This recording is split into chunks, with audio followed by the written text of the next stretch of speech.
안녕하십니까 여러분, 대한변호사협회 인증 상속전문변호사 우광일입니다.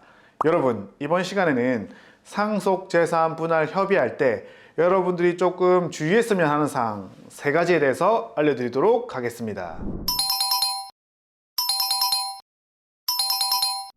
자 여러분, 상속재산 분할의 개념을 제가 짧게 짚고 넘어가도록 하겠습니다. 자, 아버지가 사망하셨고 상속인으로 어머니와 형, 제가 있다고 하겠습니다. 그러면 상속은 아버지가 사망한 날짜에 바로 개시가 됩니다. 여러분들이 사망신고한 날에 개시되는 게 아니에요. 사망한 날짜에 아버지 명의로 되어 있던 재산들의 소유권이 상속인들에게 포괄적으로 승계됩니다. 그러니까 상속인들의 의사와는 상관없이 일단 돌아가시면 포괄적으로 재산이 상속되는 것부터 시작한다는 겁니다. 그리고 상속인들이 상속 포기를 할지 한정승인을 할지 선택을 하게 되는 과정이 진행되는 거죠. 자, 아버지가 상속재산으로 집을 남겼다고 해볼게요. 자, 그런데 이 집을 상속인들이 소유하는 형태는 공유라는 거예요. 자, 그럼 어머니, 저, 동생이 일단은 법정 상속 지분 비율대로 공유된다고 가정을 하겠죠. 자, 그런데 이제 의견이 다른 거예요. 동생은 우리 이거 임대 주자, 임대 줘가지고 월세 받자 하고 싶고, 저는 아니다 팔자, 이거 지금 집값이 높으니까 팔자, 이렇게 할 거예요. 의견이 다르다 보니까 그 집을 어떻게 처분할까에 대해서도 가족들끼리 상의를 해야 되고 합의를 해야 됩니다. 이 합의가 잘 될까요, 안 될까요? 맞습니다. 잘 안 됩니다. 자, 그리고 임대를 하기로 결정했다고 칩시다. 그러면 임대할 때 또 부동산에 다 나와야 되는 거예요. 그 임차인이 집주인이 여러 명 있는데 어떻게 한 명이랑만 계약하냐, 뭐 이렇게 할 수도 있단 말이에요. 법리적으로는 임대인 한 명이 다 임대를 해줄 수는 있습니다. 그래도 임차인 입장에서는 불안한 건 싫잖아요. 또 부동산 있으면 세금 문제도 발생하잖아요. 세금 누가 낼 거예요? 이런 걸로 자꾸 싸우게 된다는 거예요. 그러니까 이런 상속인들 사이에 공유관계를 청산하고 한 명한테 몰아주자, 그리고 그 대신 네가 얘들한테 그 지분만큼 돈을 줘라, 이런 식으로 공동 소유를 단독 소유로 바꾸는 작업이 상속재산 분할 협의라는 거예요. 자, 그럼 지금부터 여러분들이 상속재산 분할 협의를 잘못하면 어떠한 일들이 발생할 수 있고, 그러니까 어떠한 점을 주의해야 되는지에 대해서 알아보도록 하겠습니다. 첫 번째, 상속 회복 청구 소송을 당할 수가 있습니다. 여러분, 최근 LG그룹 구광모 회장님이 나머지 가족분들한테 상속 회복 청구 소송 당했다는 기사들 본 적 많으시죠? 저도 상속 전문 변호사다 보니까 그런 기사들을 보면 꼼꼼히 읽어보곤 합니다. 기사에 따르면 주의적으로는 상속 회복 청구를 하고 예비적으로는 유류분 반환 청구 소송을 했다고 합니다. 이 소송은 구광모 회장님의 모친인 김영식 여사와 여동생인 구연경, 구연수 씨가 구광모 회장님을 상대로, 아마 제가 봤을 때 주의적으로는 LG 주식 달라는 인도 청구를 했을 거고요. 예비적으로는 유류분 반환 청구, 뭐 그건 주식이 됐든 뭐 금액이 됐든 그건 알 수가 없겠죠. 지금 상황으로는 그렇게 진행되었을 가능성이 높습니다. 구광모 회장님 가족들의 소송의 근거는 구본모 회장님이죠. 돌아가신 아버지 유언장이 있는 것으로 알고 상속재산 분할을 협의를 했는데 나중에 보니까 그게 없었다는 거예요. 자, 상속재산 분할 협의 의사 표시에 착오가 있거나 사기, 강박 이런 것들이 있다면 그 분할 협의를 한 사람이 취소할 수가 있기 때문입니다. 2018년도에 어떻게 상속재산 분할 협의가 됐냐면, 구본무 회장님이 가지고 계시던 주식회사 LG 지분을, LG는 장자승계의 원칙이 있죠. 경영권을 장자가 가져가게 되는 겁니다. 그러니까 장자가 경영권을 가지려면 LG 지분이 많아야 되겠죠. 그러니까 LG 지분 중에 대다수를 구광모 회장님에게 몰아줬다는 거예요. 그런데 그 몰아준 이유가 우리 김영식 여사나 나머지 사촌 동생들, 지금은 여동생, 그분들 입장에서는 그런 유언장이 있는 줄 알고, 아버지 뜻인 줄 알고 그렇게 구광모한테 밀어줬는데 지금 와서 보니까 유언장이 없네? 야, 그러면 1.5대 1대 1대1 법정 상속 지분대로 분할해야지, 이렇게 얘기를 한다는 겁니다. 그러니까 내가 상속 회복이 필요한 거죠. 말 그대로. 결국 2018년도에 한 상속재산 분할 협의는 유언장이 있다는 걸로 착오하고 협의를 했으니까 그 의사표시를 취소하겠다는 게 이 소송의 쟁점인 거예요. 구광모 회장님 쪽에서는 제척기간이 지났다는 취지의 답변서를 제출했다고 알려져 있습니다. 상속회복 청구는 그 침해 사실을 안 날로부터 3년, 있은 날로부터 10년 이내에 제기를 해야 됩니다. 이제 구광모 회장님 입장에서는 아니 2018년도에 합의 다 해서 3년 다 지나갔는데 이제 와서 무슨 소송이냐, 이거는 소송 요건이 안 된다, 이렇게 말을 하고 있는 거예요. 그런데 우리 김영식 여사나 구연경, 구연수 씨 입장에서는 안 날로부터 3년이잖아. 유언장이 없었다는 사실이 안지 얼마 안 됐어. 그러니까 3년 안 지났어. 이러한 전제로 소송을 한 게 되는 겁니다. 자, 이제는 지식 게임이 될 거고요. 우리는 지켜보기만 하면 됩니다. 그럼 여기서 우리가 배울 수 있는 교훈이 하나 있죠? 여러분들이 상속재산 분할 협의를 할 때 다른 공동상속인들에게 뭐 착오를 일으키거나 사기, 강박 등의 행위를 해서 상속재산 분할 협의를 하면 그 협의는 추후에 취소할 수가 있다는 거예요. 그렇게 되면 다시 처음으로 돌아가서 상속재산 분할 협의도 해야 되겠죠. 그리고 구광모 회장님을 상대로 유류분 청구 소송까지 한 것으로 알려졌거든요. 구광모 회장님이 생전에 뭐 LG 지분을 증여했거나 유언으로 LG 지분을 정리한 게 아니라 상속재산으로 남아 있었고 그것을 사망 이후에 상속인들 사이에서 협의를 한 거라면 뭐 유류분이 청구될 일은 없겠죠. 그리고 법리적으로 우리가 상속재산 분할 협의가 되면 유류분 청구를 포기한 것으로 우리가 일반적으로 보거든요. 그런데 상속재산 분할 협의서 조항에 앞으로 유류분 반환 청구는 포기한다는 취지의 조항이 안 들어가는 경우가 많아요. 그러니까 생전 증여 있는지 모르고 했다, 뭐 이런 상황이라면 유류분 청구로 충분히 다퉈볼 만한 사항이 되겠죠. 두 번째, 사해행위 취소 소송을 당할 수가 있습니다. 자, 아버지가 사망했어요. 상속인으로 어머니, 저 동생이 있습니다. 그런데 이 동생이 사고뭉치예요. 지금 카드 연체 대금이 1억 원이에요. 그래서 개인회생이나 개인 파산 생각하고 있는 상황입니다. 그런데 이 상황에서 아버지 상속재산 받으면 어떻게 되겠어요? 결국에는 빚 갚는 데 다 써야 되잖아요. 그러니까 이런 상황에서는 이 동생은 빼고 어머니랑 제가 상속재산 분할을 하고 나중에 좀 챙겨주자, 이런 식으로 가족들 사이에 상속재산 분할 협의를 하는 경우가 굉장히 많습니다. 이렇게 상속재산 분할 협의가 되면 억울한 사람이 한 명 있죠. 누구죠? 맞습니다.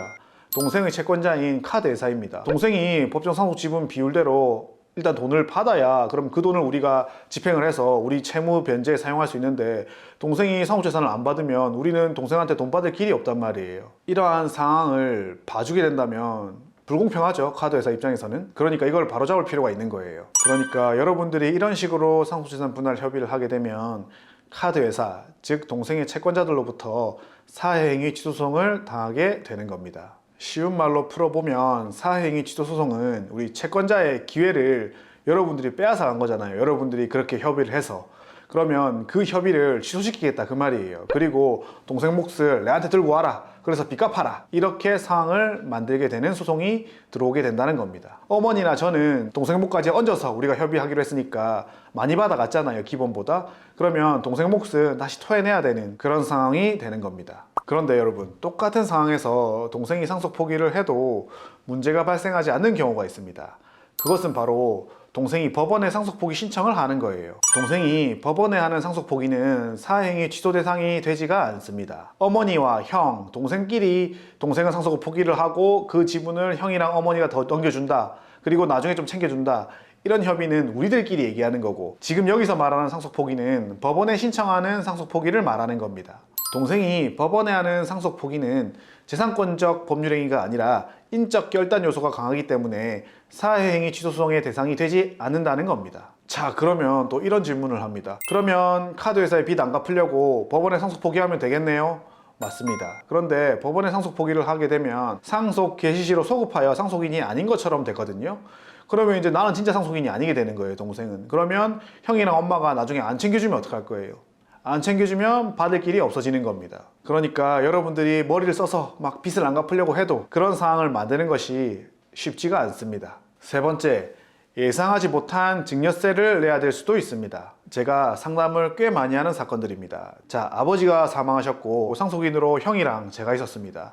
자, 그래서 사망할 때는 그냥 별 생각 없이 법정 상속 지분대로 5대5로 등기를 했어요. 등기를 하고 보니까 그 법정 상속 지분을 가지고 있는 걸로 인해서, 그러니까 부동산 지분을 가지고 있는 걸로 인해서 이런저런 문제들이 발생한다는 거예요. 뭐 여러 세금 혜택에서 배제될 수도 있고, 그거를 가지고 있음으로써 내가 뭐 청약이나 이런 부분에 대해서 불이익이 될 수 있다, 뭐 이런 사실을 들으니까 여러분들이 이런 생각이 드는 거예요. 아, 그냥 형이 다 가지고 나 돈으로 받고 싶다, 상속재산 분할 협의 다시 하고 싶다, 이런 상황이 발생하는 거예요. 그러니까 여러분들이 상속재산 분할 협의를 그냥 법정 지분대로 5대5로 하기 전에 이런 여러 사정들이 발생할 수 있다는 점들을 미리 생각하셔가지고 사업 전문 변호사랑 상담을 하시고 그 이후에 등기를 하거나 그런 것들을 진행하는 것을 추천드립니다. 상속증여세법 제4조 4항에 따르면 제가 좀 읽어드릴게요. 상속 개시 후 상속재산에 대해 등기, 등록, 명의개서 등으로 각 상속인의 상속분이 확정되면 그러니까 여러분들이 등기하고 나면 그 후에 그 상속재산에 대해서 공동상속인이 재협의 분할한 결과 특정 상속인이 당초 상속분을 초과해 취득하는 재산은 상속재산이 감소한 상속인으로부터 증여받은 것으로 보아 증여세를 부과합니다. 쉽게 설명해 보겠습니다. 아버지가 사망했고 상속재산으로 부동산 한 채, 집이에요. 시가 5억이에요. 그리고 현금 5억이 있었습니다. 그리고 상속인으로 형이랑 저랑 있었습니다. 우리끼리 협의를 해서 형이 집을 가지기로 했어요. 그리고 현금 5억을 제가 가지기로 했어요. 어쨌든 5억, 5억이니까 1대1로 공평하게 상속 분할이 됐죠. 그런데 형이 집을 이미 가지고 있었던 거예요. 그럼 형은 1가구 2주택자가 된단 말이에요. 이렇게 되면 형은 양도세 중과 1세대 1주택 혜택 배제 뭐 이런 상황이 발생한단 말이에요. 그래서 형은 그게 싫은 거예요. 야, 이 집 네가 들고 가. 이렇게 되면 제 이름으로 다시 등기를 하게 되면 거기에 대해서 형이 집을 증여한 걸로 봐서 증여세를 때리겠단 말이에요. 자, 이런 상황이 되면 여러분들이 갑자기 증여세 나오면 놀란단 말이에요. 그런데 이런 상황에서도 증여세를 안 낼 수 있는 방법이 두 가지가 있습니다. 첫 번째는 조문을 잘 읽어보면 상속분이 확정된 후 재협의 분할한 결과 특정 상속인이 당초 상속분을 초과해 취득한 재산은 증여세를 부과한다 이렇게 돼 있단 말이에요. 그러니까 확정 전에 초과 취득한 재산에 대해서는 증여세를 부과하지 않겠네요. 상속분이 확정된 후 재협의한 재산에 대해서 증여세를 부과한다 했으니까 그러면 상속분이 확정 전에 초과 취득한 재산에 대해서는 증여세를 부과하지 않는다 이렇게 해석할 수가 있단 말이에요. 그러니까 상속 개시 후 최초로 등기를 할 때 이미 첫 등기할 때 그때 이미 초과 취득해 버리는 거예요. 내가 다 가지는 형식으로. 그렇게 되면 그 부분에 대해서는 증여세를 내지 않아도 된다는 거예요. 그러니까 처음부터 제가 부동산 5억을 가지는 걸로 등기를 하고 현금도 5억을 가지면 어쨌든 5억 가져가야 되는데 10억 가졌단 말이에요. 이런 부분에 대해서 5억을 형으로 증여받은 걸로 봐서 5억에 대해서 증여세 내라 이렇게는 안 하겠다 그 말인 거예요. 그러니까 결국 정리하면 뭐예요? 처음 등기할 때부터 똑바로 해야 된다 그 말인 거예요. 그 부동산을 취득했을 때 발생할 수 있는 상황을 고려해서 상호재산 분할 협의를 하고 그에 따른 등기를 해야 된다 그 말이 되는 거예요. 두 번째는 조문에 보면 상속세 과세표준 신고 기한까지 분할에 의하여 당초 상속분을 초과하여 취득한 경우 증여세를 부과하지 아니한다고 되어 있습니다. 조문 하단에. 자, 그러니까 상속세 과세표준 신고 기간 이내에 다시 분할해가지고 상속분을 초과하여서 분할 협의를 하더라도 그 부분에 대해서는 증여세를 매기지 않겠다 이 말인 거예요. 자, 그러면 상속세 과세표준 신고 기한이 얼마죠? 맞습니다. 상속이 개시하는 달의 말일로부터 6개월인 거예요. 그럼 예를 들어 볼게요. 자, 아버지 사망했고 1개월 만에 바로 상속 등기를 했어요. 그런데 이 마음에 안 들어. 이러면 불리한 게 많아. 그래서 6개월 지나가기 전에 한 5개월쯤에 다시 한 거예요. 그렇게 하다 보니까 한 명이 원래 했던 것보다 좀 더 많이 취득하는 걸로 했어요. 그래도 이런 경우에는 그 초과 취득하는 부분에 대해서는 증여세를 부과하지 않겠다는 겁니다. 정리하자면 여러분들이 상호재산 분할 협의하실 때에는 세금 문제나 이런 것들까지 고려해서 상호재산 분할을 협의를 해야 된다는 거예요. 무턱대고 5대5로 했다가 다시 바꾸는 과정에서 운이 좋아서 이 두 가지 요건 안에 들어서 증여세를 안 내도 되는 상황이 될 수도 있지만 운 나빠서 이게 증여세 내야 되면 우리 너무 억울하잖아요. 이번 영상에서는 저와 함께 상속재산 분할 협의 시 주의해야 될 사항 3가지에 대해서 알아봤습니다.